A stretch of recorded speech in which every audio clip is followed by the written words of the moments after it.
یہ تفسیر ابن کثیر ابن قیم یہ شاگرد ہے ابن تیمیہ کے.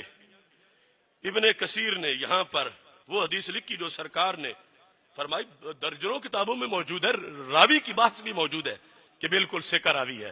سرکار کے ختم نبوت کے مطلب یہ ہے، سننا توجہ سے، ختم نبوت کا مطلب یہ ہے قیامت تک کی ہر صدی کا ہر سال کا ہر مہینہ، ہر مہینے کا ہر ہفتے کا ہر دن کا ہر گھنٹے کا ہر منٹ کا ہر سیکنڈ، اس میں جو کچھ ہونا تھا سرکار دیکھ بھی رہے تھے اور بیماری کا علاج فرما بھی رہے تھے.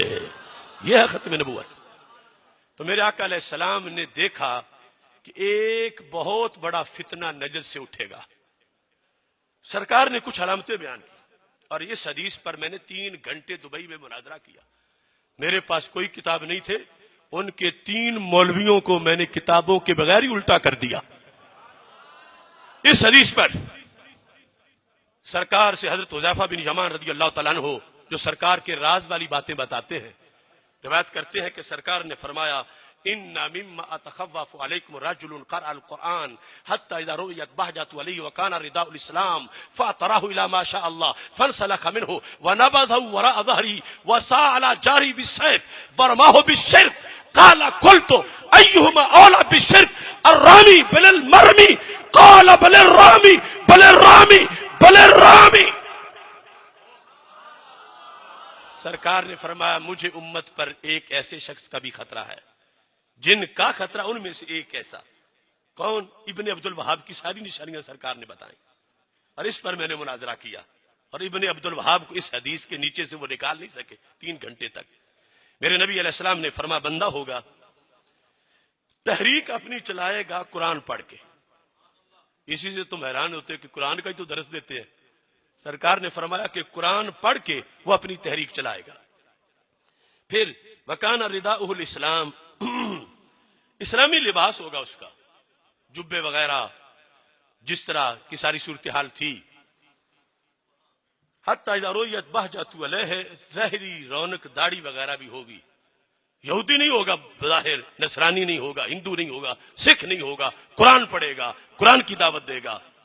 تو پھر کیا کرے گا؟ اعتراہ الی ما شاء اللہ، جب کچھ لوگوں کو اپنی تقریروں سے قابو میں کر لے گا تو اوپر والی کھال اتار دے گا. وہ بھیڑ والی کھال اتار کے بھیڑیا بن کے سامنے آ جائے گا. کیا کرے گا؟ غیب کی خبریں سنو. فانسلخ منہ ونبذہ وراء ظہرہ، قرآن پکڑ کے پیچھے پشت کے پھینک دے گا جسے پہلے سامنے رکھ کے درس دیتا تھا. پھر سرکار کا علم دیکھو، فرمایا وسعى على جارہ بالسیف ورماہ بالشرک. فرمایا امت پر شرک کا فتویٰ لگا کے امت میں ہی تلوار چلانا شروع کر دے گا. شرک کا فتویٰ، رماہ بالشرک، یعنی مسلمانوں کو جب قتل کرے گا تو کہے گا چونکہ مشرک تھے، ان کا خون بہانا واجب ہو چکا تھا، ان کی بیویاں چھیننا جائز ہو چکا تھا، ان کا مال لوٹنا لازم ہو چکا تھا. یہ فتویٰ لگا کے مسلمانوں کا خون بہاتا جائے گا. تاریخ عرب میں، تاریخ اسلام میں جس شخص نے قتل و قتال تو کئی لوگوں نے کیا، مگر جس میں یہ ساری عمارتیں نشانیاں موجود ہوں، قرآن سے دعوت، مسلمانوں پر شرک کا فتویٰ، پھر مسلمانوں کے خلاف تلوار نکالنا، شرک کی بیس پہ قتل کرنا مسلمانوں کو، یہ سوائے ابن عبد الوہاب اور اس کے چیلوں کے اور کوئی نہیں.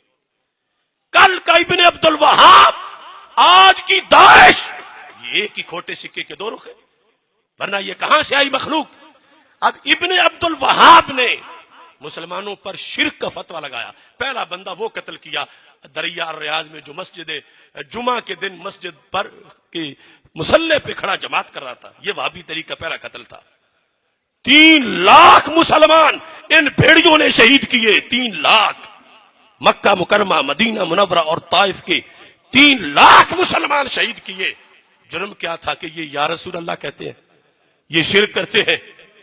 سرکار نے پہلے بتایا تھا کہ امت پر شرک کا فتویٰ جعلی لگا کر ایک بندہ فتنہ برپا کرے گا، اور مرکز اسلام پہ اس نے قبضہ کیا اور وہاں کے ریال مظفر گڑھ تک پہنچ گئے. یہ دیکھو میں سند کے ساتھ حدیث پیش کر رہا ہوں، جو چاہے گا اس پر مناظرہ بھی کروں کروں گا کہ یہ ابن عبد الوہاب تھا جس کی نشانیاں سرکار نے پہلے بتا دی تھیں کہ وہ شرک کا فتویٰ لگائے گا تو لگائے ہم پہ، لیکن قربان جاؤں سرکار کے علم پر صحابہ نے بھی کوئی کسر نہیں چھوڑی، فیصلے کروا لیے۔ آج اگر ہمیں ثابت کرنا پڑتا کہ ان دو میں سے ہم ہیں تیر کھانے والے، وہ ہیں تیر مارنے والے، تو پھر سچا کون ہے اور جھوٹا کون ہے؟ تو بڑی محنت کرنی پڑتی۔